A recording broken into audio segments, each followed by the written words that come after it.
Hello friends, मैं आपका mentor AK Singh और आज फिर हम अपनी लाइब्रेरी साइंस की यानी कि most important question answer in library science देखेंगे, जो कि आपके कहीं ना कहीं लाइब्रेरी एग्ज़ाम में आपको देखने के लिए मिलते हैं। और ये वो क्वेश्चन है जब आप क्या करते हो, पेपर को हाथ में लेते हो और आपके किसी भी एग्ज़ाम का पेपर होता है जो लाइब्रेरी से जुड़ा हुआ है, और उसे हाथ में लेते ही आप जब पन्ने पलट के देखते हो, ओ ये भी क्वेश्चन हमने कहीं पढ़ा ही नहीं, हमने सिलेबस में ये सब चीज़ें, ये भी आपको देखने को मिला। इस तरह के क्वेश्चन जब आपका इस तरह का एक्सपीरियंस होता है, ये वो क्वेश्चन है जो कहीं ना कहीं आपके सिलेबस में छुपे हुए क्वेश्चन है, यानी कि एक कोने में बैठा हुआ वो व्यक्ति है या एक कोने में बैठा वो क्वेश्चन है जो आपको जब आप पेपर देने जाते हो तभी देखने के लिए मिलते हैं। तो आज क्या है, नेक्स्ट वीडियो देखते हैं आज की हम, यानी कि और ये जो क्वेश्चन आंसर की सीरीज़ है ये आपके UGC net, KVS, DSSB, NVS और आपके EMRS, Rajasthan and library exam जितने भी है ऑल इंडिया लाइब्रेरी एग्ज़ाम में आपके क्वेश्चन आपको देखने के लिए मिलेंगे। तो इस वीडियो को लाइक शेयर जरूर करिए। चलिए देखते हैं आज के मोस्ट इंपॉर्टेंट 10 क्वेश्चन क्या है, कौन से आपके 10 क्वेश्चन आपके देखे जाते हैं। तो सबसे पहला आपसे क्वेश्चन पूछा जाता है आपका, जो आज का टॉपिक भी रहा है हमारा, यानी कि प्रकाशन, और इसका PDF आपको क्या है टेलीग्राम चैनल पर मिल जाएगा, तो वहाँ से आप डाउनलोड यानी कि कर सकते हैं। प्रकाशक द्वारा पुस्तक वितरण अधिनियम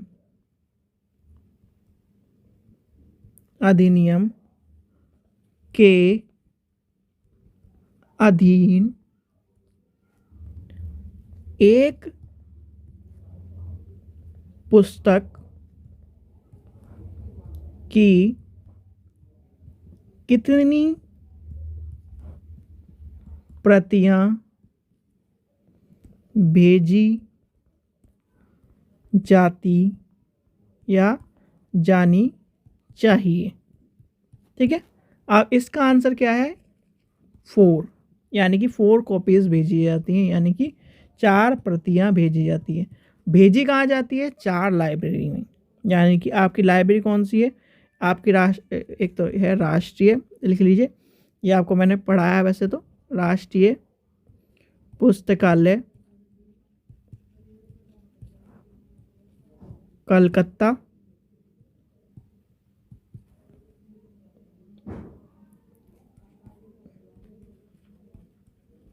एशियाटिक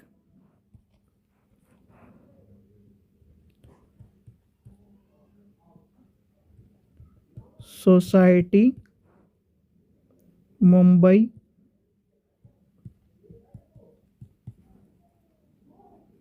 दिल्ली सार्वजनिक लाइब्रेरी यानी Delhi public library,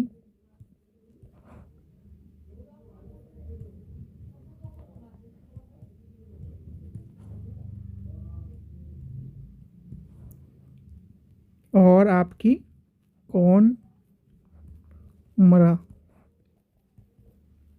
public library. ठीक है, और ये कहाँ है, चेन्नई। ये है 4 लाइब्रेरी, यानी कि ये आपको आज आपका टॉपिक भी समझाया, तो उसमें जाकर आप ज़्यादा चीज़ों को देख सकते हैं, यानी कि 30 डेज़ के अंदर भेजनी होती है और ये सारी चीज़ें आपको समझ में आ जाएंगी उसके अंदर। ठीक है, और भी यानी कि और भी इससे लॉन्ग वीडियो देखनी है तो आप क्या करें, जाकर चैनल पर आपको डिलीवरी बुक एक्ट के नाम से वीडियो मिल जाएगी।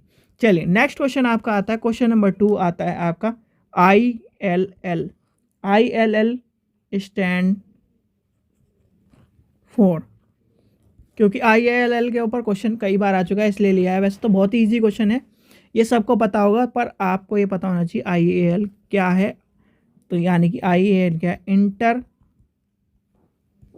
Library loan. ध्यान रखना, इसके ऊपर यानी कि ये क्वेश्चन कई बार बच्चों का गलत हुआ है। अभी जो यानी कि कुछ टाइम पहले लाइब्रेरी का एग्ज़ाम हुआ था तो बच्चों को ये नहीं पता था और बहुत से बच्चों ने इस क्वेश्चन को भी गलत किया था। तो इसलिए आपको पता होना चाहिए कि IAL है क्या, IAL कहाँ से आया, IAL किससे जुड़ा हुआ क्वेश्चन आपकी देखने के लिए मिलता है। अब आपको SDI के बारे में बता दिया था तो SDI के ऊपर भी एक क्वेश्चन आता है। SDI के ऊपर क्वेश्चन आता है कौन सा, यानी कि सूचना का चयनात्मक वितरण यानी कि SDI की अवधारणा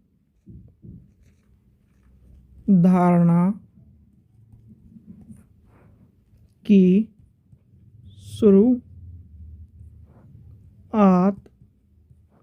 डैश द्वारा हुई, यानी इंग्लिश में the concept of SDI was in, लिख दीजिए, the concept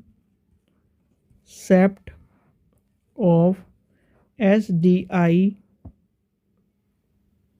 of sorry SDI अच्छा यही बनेगा। थोड़ी बहुत भाई इंग्लिश तो मान के चलिए थोड़ी बहुत हो ही जाती, वाज इन, ठीक है, ये बनेगा। तो इसका आंसर क्या होगा, इसका आंसर हो जाएगा, इसका आंसर है आपका ल्यूहेना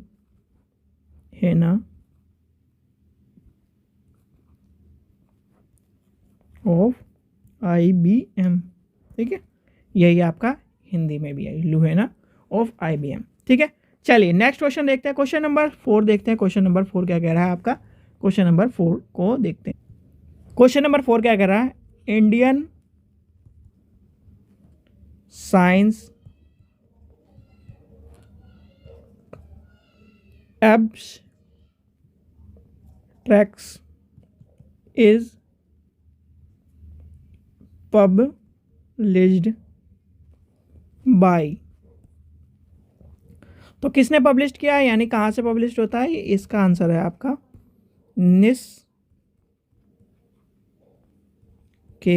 और ये वाली कहानी मैंने आपको बताई थी, या फिर आपका इंसडॉग, ठीक है, ये वाली कहानी मैंने आपको बता चुकी है। यानी कि इसकी फुल फॉर्म क्या है, इसकी फुल फॉर्म है national institute of science communication and information resource, और यानी आया कब था, 30 सितंबर 2002 को आया। फिर आया निस्कॉम की है, आपसे पूछी जाती है तो निस्कॉम की भी ध्यान सुन लीजिए, निस्कॉम की है national institute of science communication, हाँ, national institute of science communication, institute of science communication, ये है इसकी। और इंस्टॉक की आपकी है, इंस्टॉक की है Indian national science documentation centre, ठीक है। ये फुल फॉर्म आपको याद करनी पड़ेगी, लाइब्रेरी का मतलब ये है कि आपको बहुत सारी फुल फॉर्म ज़रूर याद करनी पड़ेगी। और इसका क्या होता है, साइंस एब्स्ट्रैक्टिंग का एक आपको प्रकाशन जो है, प्रकाशन क्या है इसका आता है यानी कि इसका प्रकाशन है आपको देखने के लिए मिलेगा मंथली, ठीक है। और इसका जो दूसरा है, यानी कि दूसरा कौन सा है, दूसरा भी लिख लीजिए, यानी कि साइंस एंड एब्स्ट्रैक्टिंग वाला तो है ही, जो आपसे पूछा गया उसके बारे में मैंने बताया, तो चलो दूसरे के बारे में छोड़ दो। चलिए यहाँ तक आपको कोई यानी क्वेश्चन आपको चौथा भी समझ में आ गया होगा। ये कहीं ना कहीं पूछे जाने वाले क्वेश्चन है, और ये आपके वही क्वेश्चन है जिसमें आप क्या करते हो, परेशान होते हो, फिर आप एक तरह से चीज़ों को समझ नहीं पाते। चलिए आगे चलते हैं, क्वेश्चन नंबर नेक्स्ट देखते हैं। देखिए चलिए क्वेश्चन नंबर 5 देखते हैं। क्वेश्चन नंबर 5 थोड़ा बड़ा है, और क्वेश्चन नंबर 5 आपको थोड़ा सा समझना ही पड़ेगा, क्योंकि क्वेश्चन सबसे ज़्यादा क्वेश्चन आपको देखने के लिए मिलता है। अब आपसे क्वेश्चन जो मैं बताने जा रहा हूँ उसको ध्यान से सुनना और उस चीज़ को समझना। देखो क्वेश्चन आपसे मैं जो एज इट इज़ क्वेश्चन मैं उठा रहा हूँ, क्योंकि ये क्वेश्चन आपको थोड़ा सा समझाना ही पड़ेगा और इस चीज़ को लेके भी चलना पड़ेगा। क्यों? क्योंकि अगर ये क्वेश्चन अगर आपने समझ लिया तो बहुत सारी चीज़ों को समझ जाओगे आप, और इस चीज़ से आपको बेनिफिट मिलेगा। क्वेश्चन आता है which of the following, Hindi और इंग्लिश में मैं दोनों में लिखूंगा ये क्वेश्चन, क्योंकि थोड़ा क्वेश्चन भी बड़ा है। आर द मैनेज, आप ये सोचते होंगे कभी तो की राइटिंग इतनी अच्छी आ जाती है, कभी क्या है इस तरह की हो जाती है, तो लिखने का थोड़ा सा टाइम और उसके अनुसार हो जाता है। देयर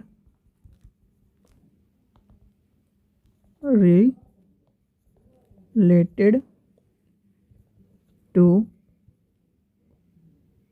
मोटिवेशन, ठीक है, यहाँ तक की बात आ गई। क्वेश्चन अब हिंदी में चलिए। निम्न लिखित आता है या निम्न में से अभी प्रेरणा संबंधित प्रबंधन सिद्धांत कौन से हैं, ठीक है, कौन से हैं। नंबर 1 क्या है आपका, नंबर 1 है आपका मैस्लो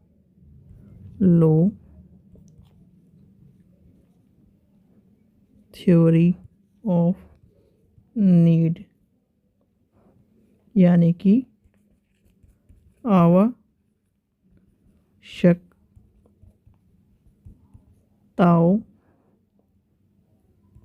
का मैस्लो का सिद्धांत, ठीक है। दूसरा क्या है आपका, ड्रूकर थ्योरी, ये क्या है, ड्रूकर का सिद्धांत। तीसरा क्या है आपका, MC क्रेगर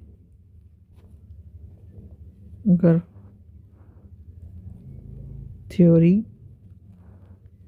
of X and Y, X और Y का मैकग्रेगर का सिद्धांत। चौथा क्या है आपका, फ्लेबल थ्योरी, यानी कि फ्लेयल का सिद्धांत। अब इसमें से इसके आंसर क्या होंगे, यानी कि नीचे का आंसर मैं आपको लिख रहा, यानी कोडिंग नहीं लिख रहा हूँ, तो इसमें आंसर होगा 1 2 3। अब ये क्या कर रहा है, ये क्या कर रहा है, यानी कि ये बता रहा है अभिप्रेरणा के संबंधित सिद्धांत को, और जबकि ये क्या कर रहा है, आखिरी जो पॉइंट है, यानी कि जबकि जो फ्लेयर, यानी कि जबकि फाइल जो है वो किसके सिद्धांत को बताता है, वो बताता है लाइब्रेरी मैनेजमेंट को। याद कर लेना है लाइब्रेरी मैनेजमेंट को, और ये तीनों ही को, यानी कि ये जो क्वेश्चन है, दोनों क्वेश्चन जो इसी में दोनों मैंने कवर कर दिए कि लाइब्रेरी मैनेजमेंट भी आपका कवर हो गया और यानी कि मैनेजमेंट थ्योरी भी कवर हो गई है, ठीक है। तो ये आपसे क्वेश्चन सबसे ज़्यादा बार पूछा जाता है। चलिए अब नेक्स्ट देखते हैं, नेक्स्ट क्या कह रहा है, क्वेश्चन नंबर आपका नेक्स्ट आ जाएगा क्वेश्चन नंबर 6। क्वेश्चन नंबर 6 क्या कह रहा है, क्वेश्चन नंबर 6 आपसे जब सबसे ज़्यादा पूछा जाता है वो पूछा जाता है मैच द फॉलोइंग के तौर पर, या फिर आपसे पूछा जाएगा आपका ईयर देकर। पर आपको मैं मैच द फॉलोइंग में इसलिए करा रहा हूँ क्योंकि उससे सारी चीज़ें कवर हो जाएंगी। तो पूछा क्या जाता है, आपसे पूछा जाता है ALA सिप लो, SLA, फिर आपका ILA, और इसमें एक और जो पूछा जाता है, यानी कि मैं लिख देता हूँ सारे जो आसपास के आसपास आपसे पूछे जाते हैं, और COM लो, यानी कि ये पूछे जाते हैं कहीं ना कहीं मैच द फॉलोइंग में। अगर मैच द फॉलोइंग में आपसे ये पूछा जाए तो सबसे पहले आपसे, और ये क्वेश्चन आपको देखने के लिए मिलेगा लाइब्रेरी में, ये मान के चलिए 9 से 10 पेपर में से 9 में ये आपको क्वेश्चन देखने के लिए मिलते हैं। तो क्या सबसे पहला क्या हो जाएगा 18 यानी कि 1876 आ जाएगा। फिर दूसरा क्या है सिप्लो, ये कब आया था 2002 में। SLA सबको पता है, SLA यानी कि 1909 में आया था। ILO क्या आया था 1933 में आया था। आपका ये क्या है इसमें आ जाएगा आपका 1924 1924 1924 के बाद आपका आ जाएगा आपका यानी कि 1972। और एक चीज़ का ध्यान रखना, देखो ये मैं आपको आज एक टिप भी बता रहा हूँ, एक चीज़ भी ध्यान रखना, ये आपका यानी कि 900 से बाद के 900 से बाद के और यानी कि 1950 तक के 1950 मान लीजिए 64 तक के सारे यानी कि मैक्सिमम 50 है ही 50 ईयर हैं कि चलिए 50 ईयर में को मैक्सिमम आपको 64 ईयर 64 ईयर हैं। तो 64 में से 50 आपको क्या है इसमें आपकी सारी फुल फॉर्म और ये मिल जाएंगी और इसमें से आपके 5 क्वेश्चन आते हैं यानी 5 से 6 क्वेश्चन आते हैं और 5 से 6 क्वेश्चनों में इस तरह ही पूछा जाता है मैच द फॉलोइंग या फिर इस तरह से पूछा जाएगा। UGC नेट में एक क्वेश्चन आपको पता है 2 नंबर का होता है, मैच द फॉलोइंग आ गया तो मैं और वो आपको देखने के लिए मिलता ही मिलता है क्योंकि इस तरह के क्वेश्चन कहीं ना कहीं ये आपके एग्जाम में इंपॉर्टेंट भी होते हैं और ये चीज़ें भी करते हैं। जैसे ALA की फुल फॉर्म पूछ ली, ALA का ईयर पूछ लिया, अगर एक क्वेश्चन आ गया इस तरह भी। और यानी कि अगर सिंगल भी लेके चले तो 6 क्वेश्चन हो गए और मैच द फॉलोइंग में लेके चले तो अब भी आपके कहना 2 क्वेश्चन कवर हो जाते हैं। तो ये आपको पता होना चाहिए, इस तरह का क्वेश्चन आपको देखने के लिए मिलता है। तो ये आपको पता भी होना चाहिए ईयर, ठीक है। मैंने जो बताया है यानी कि इन जो या क्योंकि एक ही है 1876 वाला, 1876 में सब भी जहाँ पर भी ALA दिख जाए 1876 लगाए, 18 यानी 19 से पहले वाला जो भी टर्म दिखाई दे ALA, ठीक है। सबसे आसान है 19 से पहले ALA आ जाएगा और जो इसके बाद के हैं वो आपको याद करने पड़ेंगे यानी कि ओके एक मिनट 1933, ठीक है 1930 और खासकर ये और ध्यान रखना 1931 1930 1930 1931 1932 1933 1933 ये याद कर लेना। 1910 वाली कहानी आपको पता ही है, बड़ोदरा लाइब्रेरी, ये इस 30 31 32 33 यानी एक में 5 लॉ आया, 5 लॉज ऑफ लाइब्रेरी साइंस आया, एक में CC आया, ठीक है, एक में 5 लॉ आया, एक में CC आया, एक में ILA आया। तो ये आपको कहीं ना कहीं पता होने चाहिए, ठीक है। ये था क्वेश्चन नंबर 6। क्वेश्चन नंबर 7 देखते हैं, क्वेश्चन नंबर 7 क्या कह रहा है। क्वेश्चन नंबर 7 आपका देखते हैं आज का क्वेश्चन नंबर 7 क्या कहता है। चलिए एक क्वेश्चन और जो आपके सभी के यानी सभी बच्चे सबसे ज़्यादा गलत करते हैं और सबसे ज़्यादा गलत करने का इसका कारण क्या है कि बच्चे क्या करते हैं जब इफ़ला का नाम देखते ही इफ़ला के नाम देखते ही क्या कर देते हैं हैंग लगा देते हैं। और हैंग लगाने का मतलब ये क्वेश्चन हो गया गलत। पहले आप क्वेश्चन को पढ़िए, लिखा क्या है ओके एक मिनट हाँ चलिए identify the place where IFLA was इस क्वेश्चन को देखिए जरूर, वाज फर्स्ट फाउंड, ठीक है। यानी कि हिंदी में लिखते हैं इफ़ला सर्वप्रथम किस स्थान पर स्थापित किया गया था। अब बताओ आप कहाँ किया गया था। मैंने आपको इफ़ला के बारे में भी कुछ दिन पहले ही बताया था। इफ़ला जो आया था वो आया था आपका सबसे पहले कहाँ था, आपका स्कॉटलैंड में था, यानी कि आपका हो जाएगा एडनबर्ग, स्कॉटलैंड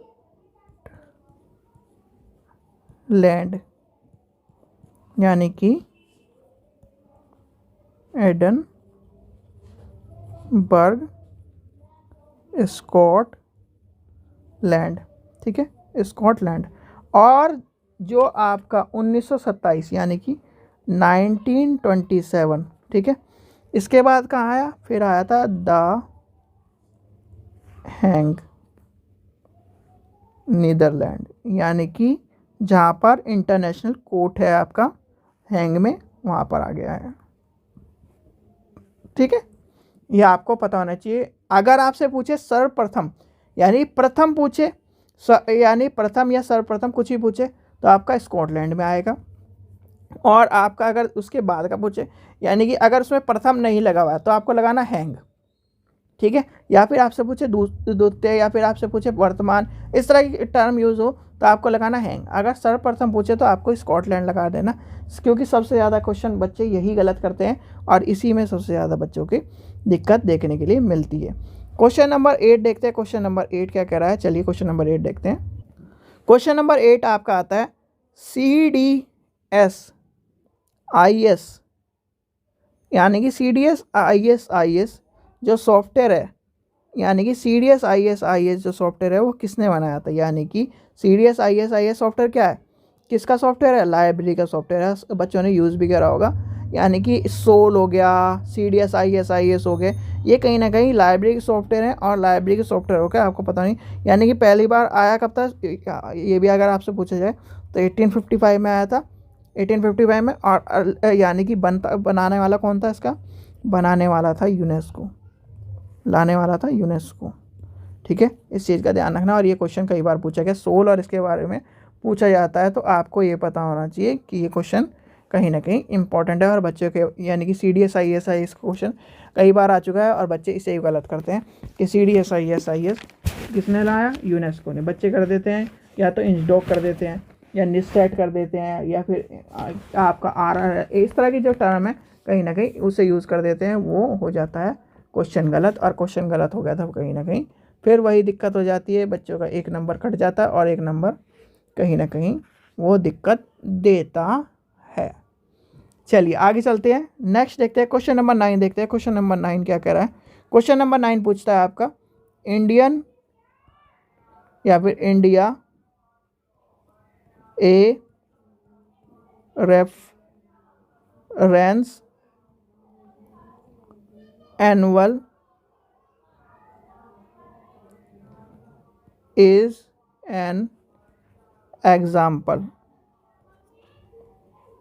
of, यानी कि ये किसका एग्जाम्पल है, किसका उदाहरण है, तो ये आपका है ईयर बुक का।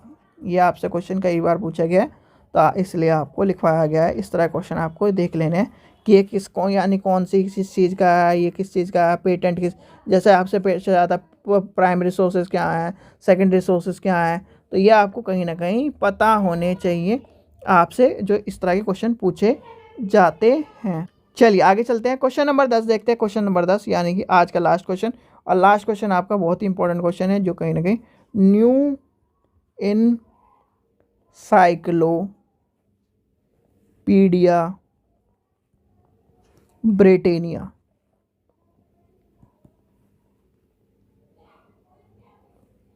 का, ठीक है, वाज पब्लिश्ड, ठीक है, इन, ठीक है, और कौन सा एडिशन लिख लीजिए, इसमें इस तरह लिखा भी आता है एडिशन 15 1974 to 84, ठीक है। अब आया कितने, यानी कि ये क्या है, न्यू इंसाइक्लोपीडिया ब्रिटानिया कितने भागों में आपको देखने के लिए मिलती है। क्वेश्चन यानी कि इंग्लिश में आपको क्वेश्चन समझ में नहीं आएगा, क्वेश्चन क्या पूछ रहा है, ये पूछ रहा है।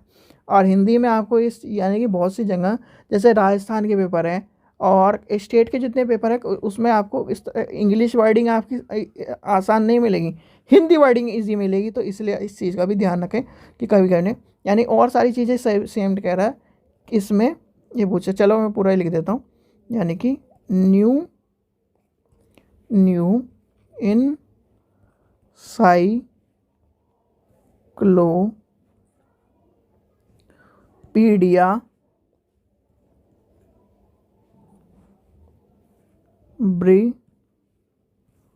ब्रिटानिया का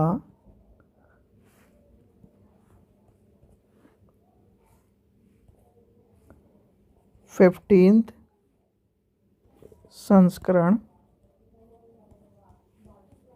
1974 से आपका 84 कितने भागों में प्रकाशित हुई थी। तो ये आपको समझ में आ गया अब क्या डिफरेंस है। और ये शायद से मेरे ख्याल से राजस्थान या एमपी का पेपर का है, तो अभी वो भी मैं ढूंढ नहीं पाया, तो इसलिए मैंने बस आपके लिए पेपर उठा के यानी कि इम्पोर्टेंट क्वेश्चनों के तौर पर निकाल लाया। तो ये इसका आंसर क्या होगा, इसका आंसर होगा यानी कि 3 भाग, 3 भागों में। ठीक है, तो ये होगा यानी कि आज के जितने भी क्वेश्चन थे आपके करा दिए गए हैं, यानी कि मोस्ट इंपॉर्टेंट क्वेश्चन करा दिए गए हैं जो का कल पेपर है यूजीसी नेट का। बच्चों बेस्ट ऑफ लक सभी को, और ध्यान से पेपर देना, कोई टेंशनबाजी नहीं है, आराम से अपना पेपर को देना और उसमें जल्दीबाजी मत करना। पेपर सफिशेंट टाइम रहता है आपके पास, सफिशेंट टाइम में मैक्सिमम आप ये करिए जो पार्ट आपको पहले आपको आ रहा है, ऐसा नहीं कि जैसे DSSP में कि क्या नाम लॉक हो जाएगा, वो जो पार्ट आपको आ रहा है, लाइब्रेरी का आ रहा है तो लाइब्रेरी करो। अगर जो चीज़ समझ में नहीं आ रही एक बार यानी कि पढ़ो, 2 बार पढ़ो, दूसरी बार आपको समझ में नहीं आ रही स्किप करो नेक्स्ट। ठीक है, इस चीज़ का ध्यान रखना। चलिए, आशा करता हूँ आपको वीडियो पसंद आई। वीडियो पसंद आई तो लाइक करें, चैनल को सब्सक्राइब करें, वीडियो को ज़्यादा से शेयर करें। Thank you.